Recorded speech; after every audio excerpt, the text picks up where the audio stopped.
परमेश्वरा गुरु साक्षात् परब्रह्म तस्मै श्री गुरवे नमः। उपस्थित सर्व गुरुबंधू भगिनींना नमस्कार आणि सर्वांचे स्वागत। कराड, विजापूर आणि इतर गुरुबंधू भगिनी जे आलेले आहेत त्या सर्वांना या संमेलनाची सुरुवात करण्यापूर्वी आत्ता एक लोमटे काकांनी जी प्रस्तावना सांगितली ती सर्वांनी आपण ऐकलेलीच आहे। त्याच्यामध्ये पण त्यांनी उल्लेख केला होता की त्यांनी आपल्याला सेमिनारसाठी एक निवेदन पाठवलं होतं। त्या निवेदनातील एक पॅरा म्हणजे आपलं जो संमेलन जे होणार आहे त्या संमेलनातील जो महत्त्वाचा विषय आहे त्याच्या संदर्भातच त्यांनी ते निवेदनात एक पॅरा दिलेला आहे, तो वाचतो आणि त्याच्यानंतर पुढील कार्यक्रमाला सुरुवात होईल।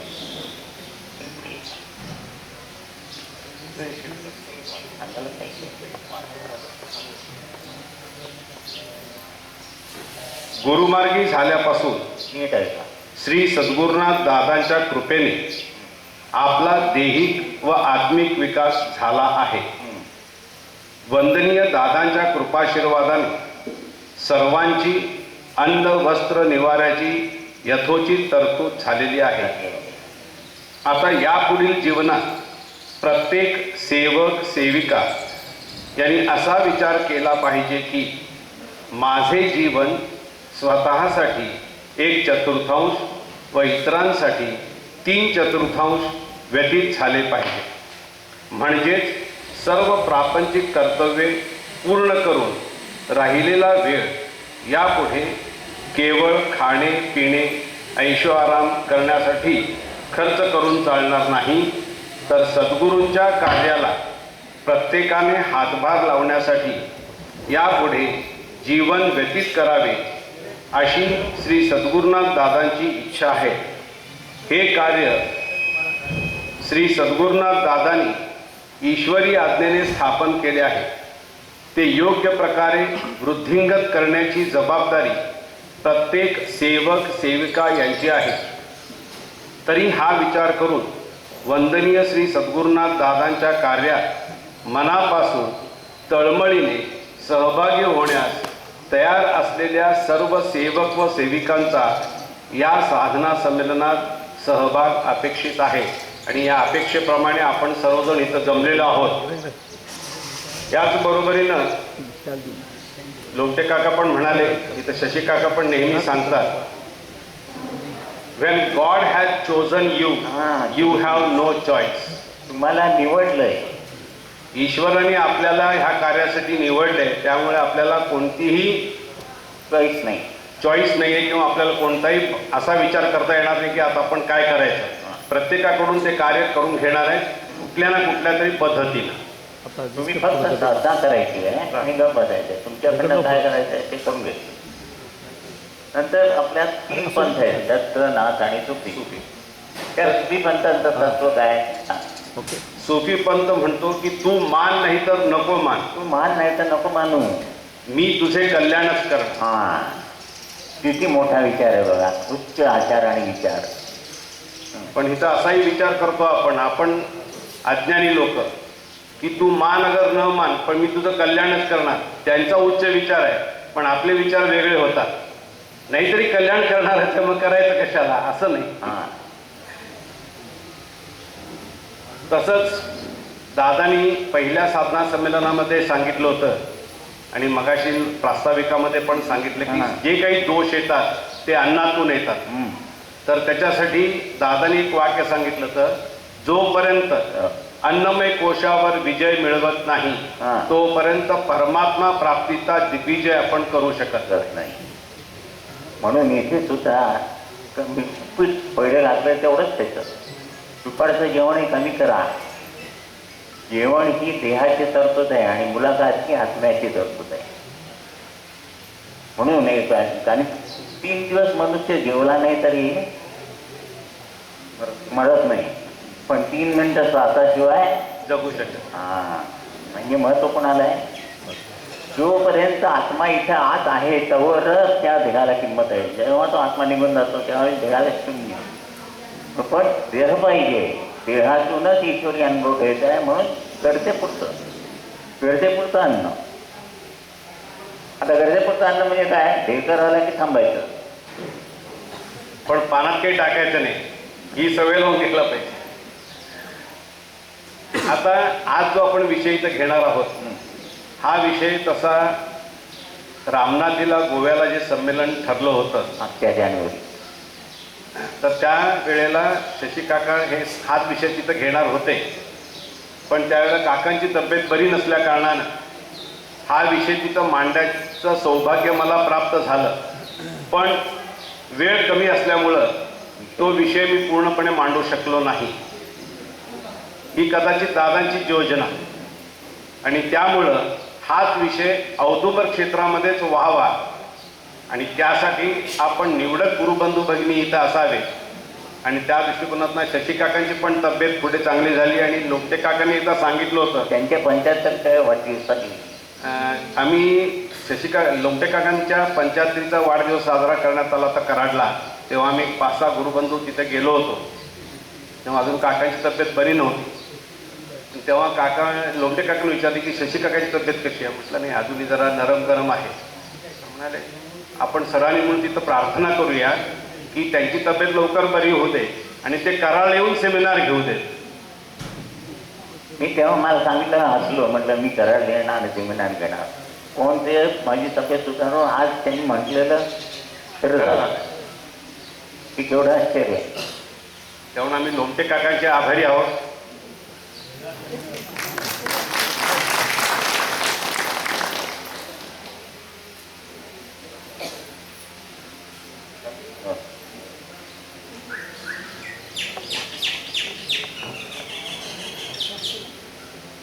आता पहिल्यांदा समितीचं कार्य म्हणजे काय याच्याबद्दल आपण माहिती करून घेणार आहोत. दादांनी श्री साई आध्यात्मिक समिती आणि श्री साई स्वाध्याय मंडळ अशा 2 संस्था निर्माण केल्या. त्याच्यामध्ये श्री साई आध्यात्मिक समितीच्या कार्याबद्दलची माहिती आपण घेणार आहोत. त्याच्यामध्ये पारमार्थिक उन्नतीसाठीचाच विषय आहे.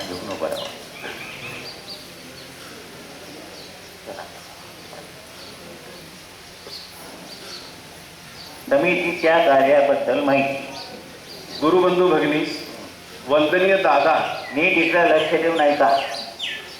आणि कृपया काही यंगस्टर्सना विनंती आहे, मागं खुर्च्यांवरती बसून घेऊ नका. ज्यांना खाली बसता येत नाही तेवढ्यांसाठीच खुर्च्या ठेवल्या आहेत. आणि विषय ऐकणं हे महत्वाचं आहे. वंदनीय दादा लंडनला गेल्यावेळी मिस सिल्व्हा व श्री मायकेल असे दोघे भेटले. तेव्हा ते अतिशय दुःखी होते, कारण दुसऱ्या महायुद्धात दोघांचेही आईवडील बॉम्ब हल्ल्यात बळी पडले होते व शेवटी रेडक्रॉसमध्ये त्यांचे संगोपन झाले. त्यामुळे त्यांना आईवडील म्हणजे काय व त्यांचे प्रेम म्हणजे काय हे माहीत नव्हते. गाव माहीत नव्हते, काही माहीत नाही. फक्त रेडक्रॉसमध्ये प्रार्थना रोज म्हणत होते व प्रार्थना झाल्यावर तेथील धर्मगुरू सांगत की लढाई लवकर संपेल व देव तुमचे रक्षण करेल. एवढ्या विश्वासावर व आशेवर आम्ही आजपर्यंत जगत आहोत असे त्यांनी सांगितले. बघा, म्हणजे त्यांचा केवढा विश्वास आहे. देव लढाई लवकर संपेल आणि देव तुमचं रक्षण करेल. हे ऐकून इतक्या आशेवर मनुष्य जगू शकतो हे मी म्हणजे वंदनीय दादा त्या दिवशी समज. आणि आज आपल्याला दादानी इतके सगळे अनुभव दिले, सगळे दिले, तरी विश्वास ठेवू पण असं करतो आपण. नंतर त्यांच्या घरी गेल्यावर समितीचे कार्य म्हणजे काय असे त्यांनी विचारल्यावर वंदनीय दादांनी आपल्या समितीचे कार्य म्हणजे काय हे सांगितले व त्या कार्याची ओळख करून दिली की प्रत्येक जन्माला येणारा मनुष्य याचा विकास होणे आवश्यक आहे. बघा, इथे बाजूला तुमच्या निसर्ग गुरु म्हणून आहे. फुल कळी असती त्यावेळेला वास येत नाही, फुल उमलल्याची वास येतो. आंबा पिकला की त्याला वास येतो. म्हणजे प्रत्येक फळाला काय विकास आहे. मग तुम्ही त्याच निसर्गामध्ये राहतो, तुम्हाला विकास आहे की नाही? पण झालाय का? वाचत येत नाही. म्हणून जाणवते प्रत्येक जन्माला येणाऱ्या माणसाला विकास होणे आवश्यक आहे. पण तो विकास होण्यासाठी केवळ पूजापाठ म्हणजे कृती झाली नुसती उपचार चालत नाही. तर त्यासाठी नित्य 30-35 मिनिटांच्या साधनेची आवश्यकता आहे. साधना, ही साधना प्रामाणिकपणे केल्यावर प्रामाणिकपणे करायची. आपण हळूहळू देवापाशी जाऊ.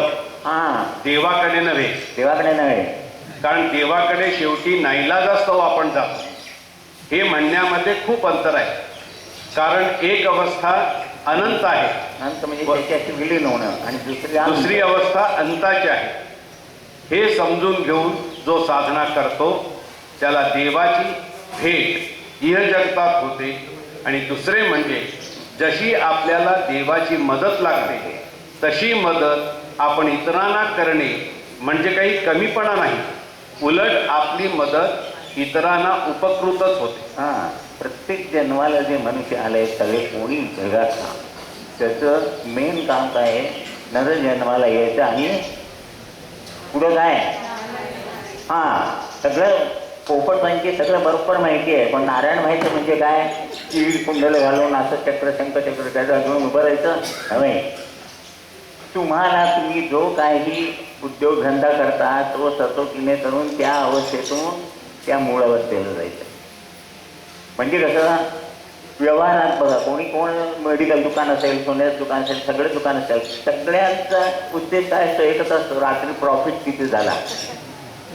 खरं बरं, हा व्यवहार झाला प्रपंच. पण तो प्रॉफिट मी बरोबर करतोय का, खोटं बोलून करतोय का, काय करतोय ते विचार करणं. आणि इकडची बाजू पारमार्थिकमध्ये तुम्ही जे कर्म कराल ते आत्म्याला भोगण्यासाठी मग परत जन्माला यावं लागतं. म्हणून गुरु पाहिजे. सचोटीने करून जर बरोबर व्यवस्थित केलं, पण दोन्ही प्रपंच आणि परमार्थ एका कॉईनच्या दोन बाजू, तर आपण नारायण अवस्थेचा अनुभव घेऊन या जगतातून स्वर्गात. पण तसं करत नाही आपण. देहाला महत्त्व जास्त आहे. म्हणून यासाठी एक वेळ जेवण राहिलं तरी चालेल, म्हणजे जास्त नव्हे, पण साधना केलेलीच पाहिजे. आता सकाळी वेळ माहिती म्हणून दादांनी सांगले तुम्हाला त्याच्यामध्ये काय बंधन नाही. काय कारण सांगायला जागा ठेवली नाही, वेळेचं म्हणणं नाही. सकाळी नाही झाली संध्याकाळी करा, दुपारी करा, आंघोळ केली पाहिजे, नाहीच खाल्लं पाहिजे, अमुकच केलं पाहिजे, काहीही नाही. दिवसभरामध्ये तुम्ही साधना केलीच पाहिजे. हे एवढं सोपं कोण सांगतं का? एवढे ज्ञान व साधना मी भारतात शिकवित आहे व परदेशी आल्यावर तीच साधना सांगत आहे. चमत्कार वगैरे मला वर्ज्य आहे. चमत्कार करणे म्हणजे चमत्कारिक वागणे व बोलणे असे मी मानतो. त्याचा काही उपयोग नाही.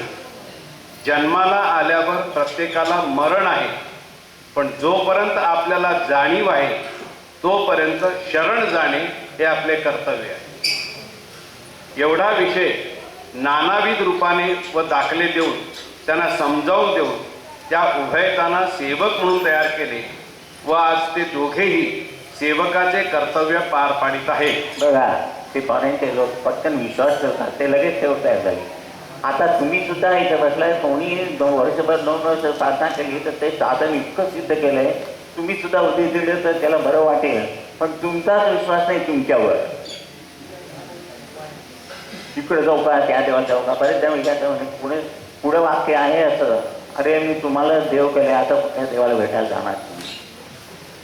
म्हणून विश्वास ठेवायची का असले गुरु भेटणार नाही. आम्हाला सुद्धा कामकाजामध्ये एवढे अनुभव येतात ते आश्चर्य वाटतं.